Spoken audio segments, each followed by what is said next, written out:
Welcome to Teja 70mm. నమస్తే తెలంగాణ. ఇవాళ వార్తలు చూసుకున్నట్లయితే మూసీలో భారీ స్కామ్, సుదీర్ఘంగా పేరిట వేల కోట్ల కుంభకోణం, పాకిస్తాన్ కంపెనీలకు కట్టుబడే ప్రయత్నం. అన్ని వివరాలు త్వరలోనే బయట పెడతాం. మంత్రులతో పాటు వెనుక వర్మం ఏమిటి? మూసీ శుద్ధికి కొత్తగా చేయాల్సింది ఏమీ లేదు. జిహెచ్ఎంసీలో 31 STOలు నిర్మించాము. సీఎం చేయాల్సింది ఉంటే గ్యారంటీ అమలే. కుకట్పల్లి మురుగునీటి శుద్ధి కేంద్రం, కాజాకుంట ఎస్టీలో పరిశీలించిన కేటీఆర్.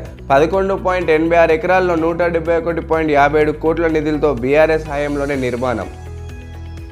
మైనింగ్ కారులో మహా శిల్ప శిఖరం, చారిత్రక రామపాలయానికి ఓపెన్ కాస్ట్ ముప్పు. ములుగు జిల్లా వెంకటాపురం వద్ద ఓపెన్ గణి, బొగ్గు తవ్వకాలకు కాంగ్రెస్ సర్కార్ అనుమతి. పేలులతో కదులుతున్న ఆలయ పునాదులు, 5 కిలోమీటర్ల వరకు తవ్వకాలు వద్దని సుప్రీం ఆదేశాలు. క్వారీ నుంచి 4.5 కిలోమీటర్ దూరంలోనే ఆలయం. విధ్వంసానికి మహానీయుడు పివి పేరు. 10 చోట్ల ఉప ఎన్నికల్లే, ఫిరాయింపుదారులకు ప్రజలే బుద్ధి చెప్తారు. సర్కారు నడపాలంటే డైలాగులు చెప్పొద్దు కదా. సీఎం రేవంత్ రెడ్డిని రక్షణ కవచాల బీజేపీ. చిట్టినాయుడు బ్రదర్స్ రాష్ట్రాన్ని దోచేస్తున్నారు. రేవంత్ మీ అన్నకు వేల కోట్లు ఎక్కడివి? రుణమాఫీ అడిగిన రైతులు సిఐ రుబాబు. రుణమాఫీ కోసం నిరసన చేస్తారా? కేసులు పెడితే 1,00,000 ఖర్చు అయ్యేదాకా తిరుగుతారు. మీకు మాఫీ కావాలనా? మంత్రుల అరాచకులకు ఎండగడతాం.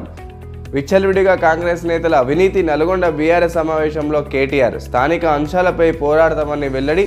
జగదీష్ రెడ్డి నివాసం కొనసాగిన భేటీ. పార్టీ బలోపేతపై నేతలకు దిశానిర్దేశం. లంచానికి దసరా డిస్కౌంట్. రైస్ మిల్లర్లపై ధాన్యం బీడర్ల ఆఫరు. మొన్నటి వరకు ప్రతి క్వింటల్పై 230 అదనంగా పన్నులు. అందులో ఇప్పుడు 30 రూపాయలు తగ్గింపు. ధాన్యం ఇస్తామన్న వద్దట్లున్న బీడర్లు. దసరాకు ఇందిరమ్మ కమిటీలు. చెదిరిపోతున్న డాలర్ డ్రీమ్స్. అమెరికాలో కొలువుల కోతలు, రోడ్లపై విద్యార్థులు. 2.5 దశాబ్దాల్లో ఎన్నడూ చూడని సంక్షోభం. ఏడాది వ్యవధిలోనే దాదాపు 98% పెరిగిన ఉద్యోగాల ఊస్టింగ్. జాబ్స్ దొరకపోవడంతో భారత విద్యార్థుల అవస్థలు. హోటల్స్, పెట్రోల్ బంక్లో తక్కువ జీతానికే విధులు. సామాన్యంగా భారతదేశంలో చాలామంది విద్యార్థులు ఉపాధి లేక అమెరికాకి వెళ్తుంటారు. కానీ అక్కడ కూడా దాదాపు ఈ ఇయర్ 7,21,000 మంది ఉద్యోగాలు పోయినట్టు మనకు తెలుస్తుంది. అదేవిధంగా దాదాపు 98% ఉద్యోగాలు తీసేయడం జరిగింది. అదేవిధంగా భారతదేశం నుంచి కూడా చాలామంది అమెరికాలో ఆల్రెడీ స్థిరపడిన 14-15 సంవత్సరాలు ఉన్న సిటిజన్లకు కూడా చాలా వరకు ఇబ్బంది కలుగుతుందని, 30 సంవత్సరాల అనుభవం ఉన్న వాళ్ళకు కూడా మాకు కూడా జాబ్ లేని పరిస్థితి ఉందని లబోదెబ మొత్తుకుంటున్నారు. మన వరంగల్కి సంబంధించిన వ్యక్తులు కావచ్చు, ఆంధ్రప్రదేశ్ సంబంధించిన తెలుగు రాష్ట్రాల నుంచి చాలామంది విద్యార్థులు కూడా మాకు ఇక్కడ జాబ్ లేని పరిస్థితి ఉంది, కొత్త వాళ్ళు జర జాగ్రత్తగా రండి, మాకే ఇక్కడ చాలా ఇబ్బంది ఉందని చెప్తున్నారు. సిద్ధారామయ్యపై విచారణ జరపండి. మూడా కేసులో సీఎంపై కేసు నమోదు చేయండి. లోకాయుక్త పోలీసులకు ప్రత్యేక కోర్టు ఆదేశం. నిర్వహణకి గురువులకు అప్పగించాలి. తిరుపతి లడ్డుపై కల్తీ బాధితులు కఠినంగా శిక్షించాలి. ఆర్ట్ ఆఫ్ లివింగ్ వ్యవస్థాపక శ్రీ రవిశంకర్ గారు. దాడులు ఉగ్ర రూపం.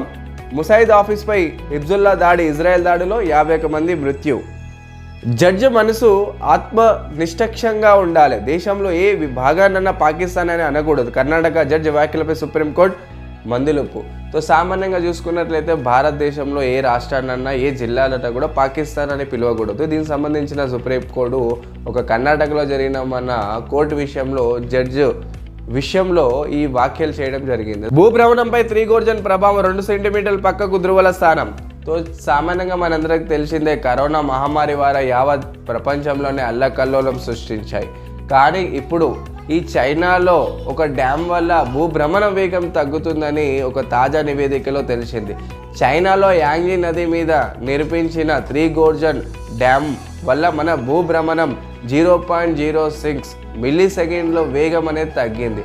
ఏదైనా వస్తువు తిరిగినప్పుడు దాంట్లో ఒకటే స్థానంలో ఎక్కువ బరువు వేసినట్లయితే ఆ కణాలు ఒక సమర్పించే స్థితి తగ్గుతుంది, దాని వేగం కూడా తగ్గుతుంది. దీన్ని ఇన్సీరియా అంటారు. అంటే ఇన్సీరియా మూమెంట్ వల్ల ఇదే మన భూభ్రమణ వేగాన్ని తగ్గించింది. ఈ ఇన్సీరియా మూమెంట్ డ్యామ్ వల్ల భారత భూభ్రమణం వేగం అనేది తగ్గిపోయింది. ఇక్కడ చూసుకున్నట్లయితే రాబోయే రోజుల్లో ఈ డ్యామ్ వల్ల చాలా వరకు కూడా కొన్ని సునామీలు, అదేవిధంగా భారత్కి దేశాన్ని కూడా ముప్పు ఉన్నట్లు నాసా సైంటిస్టులు ఒక తాజా నివేదికలో వెల్లడించడం జరిగింది.